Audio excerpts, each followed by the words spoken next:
Classes for Lula. Before we begin, why don't we look at some of the verses that we have learned in the previous lessons. So in lessons 1 and 2, that was a story about the broken lily. What was that verse for that lesson? The verse for that lesson was, "My presence shall go with thee," Exodus 33:14. In that story, God is with Shirley when she had to go tell Mrs. Biller about how she had ran across her yard and had broken her lily. So that verse reminds us that God is with us no matter where we are, no matter what we're doing, and no matter what we have to do. God is always with us to help us. What about lessons 3 and 4? Lessons 3 and 4 was about whose dime was lost.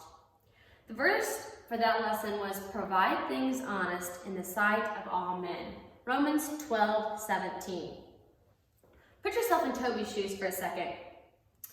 So here he was with his dime, running to the toy shop, and Mrs. Green stops him and asks him to buy her thread, and she gives him a dime. He trips and falls, loses a dime. Whose dime does he still have? What was he going to do? He could either buy the big balloon or he could buy thread. What was he going to do? He had emptied out his bank to buy this last balloon, and Mrs. Green had given him the dime to buy her thread. In this case, he had to make the decision. Was he going to do what was right and buy the thread, or was he going to be selfish and get himself his giant balloon? Mrs. Green had obviously trusted him, so she gave him her dime to go buy thread. If he would have not bought her thread and just said, "I lost your dime," that would have likely broken her trust with him to go buy her things. So the lesson we can learn from that story is always be honest. Always be honest and trustworthy with everyone.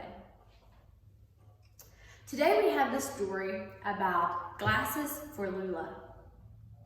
Why don't you read your study words to yourself a few times? I'll read them to you one time, and then you can read them to yourself 2 times, and then have your mom read them, or have your mom listen to you read them, and sign the little triangle at the bottom. Number 1 is again.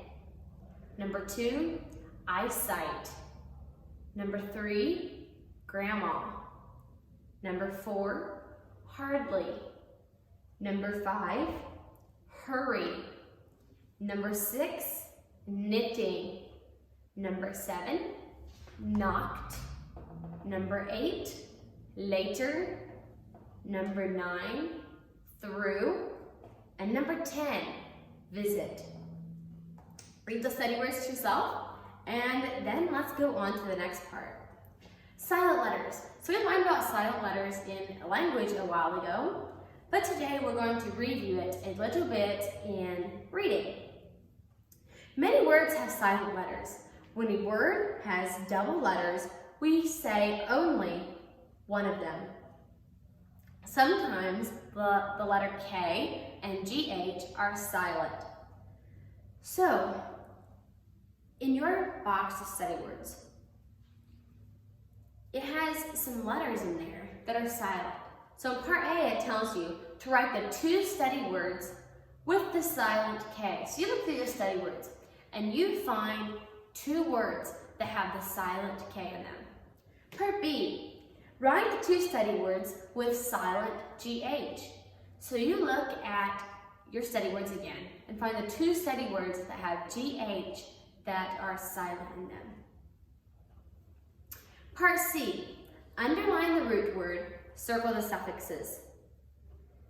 Now, part D is something that is also new, real or pretend. Real is something true, something that you can touch and see. Pretend is something that is make-believe. So something that is real is obviously true. Something that is pretend is fake, or something that we have to make up in our mind. So say we are pretending, or we are playing, that we are at a zoo. We aren't actually at a zoo, but we are playing and pretending that we are at the zoo and that we are looking at animals. And yeah, so that is just something that we make up in our mind and we play that we are doing. We are pretending that we are doing that. Here's another little illustration. Joe had a stick. He played he was hunting deer. The stick was real or pretend. Was that stick real or pretend? The stick he was using to hunt the deer. The stick was real because he had an actual stick. The stick was real. The gun was real or pretend. Now he was hunting with a stick, so he was pretending that his stick was a gun. Was his stick actually a gun? Was the gun real or was the gun pretend? The gun was pretend because he didn't actually have a real gun. He only had a stick that he was pretending to use as his gun. The little boy, was Joe real or was he pretend? Joe was real because he was actually a real boy. Were the deer real or pretend? Now, he wasn't actually out hunting deer, so the deer were pretend because I don't know what he was using to pretend that were his deer, but he was not obviously using real deer because he was with a stick and just pretend hunting. Okay, so in part D, write real or pretend in each blank. Gives you a sentence. Pam rocked and sang her doll to sleep. You read down through each of those sentences and you decide if each thing was real or pretend. So imagine this is a little girl playing baby doll and she rocked and sang her doll to sleep. You decide which parts in that sentence were real and which parts were just things that she was pretending as she played. Part E. Underline the part in each sentence that tells when. So you read through number 7 and 8 and you underline the part of the sentence that tells when. The top of the next page, we have our verse. Our verse is be courteous, 1 Peter 3:8. Courteous means polite and kind. We should think of others and think of the golden rule. Think how others would feel. Thinking of others helps us to be courteous. Study this verse and memorize it and say it to somebody and then have them sign the little triangle. Part F, write an answer. Grandma is coming to the door. She has a heavy box in her arms. How can you be courteous to her? So for this question, simply write, how could you be courteous to her? And remember that courteous means polite and kind. So what is something that you could do that would be polite, kind, or also we could say that would be courteous to her? So you write a complete answer in that box. So use a complete sentence to do that section. Read Glasses for Lula. Read that story carefully and yes. Think about the verse. Be courteous.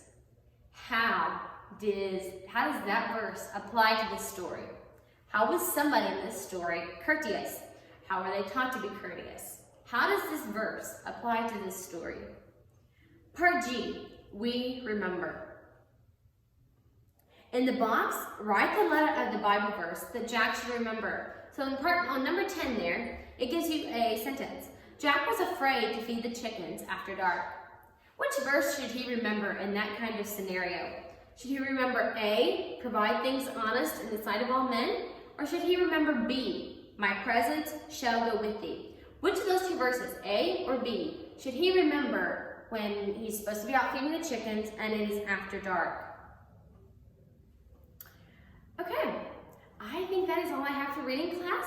I will see you in math class in just a little bit.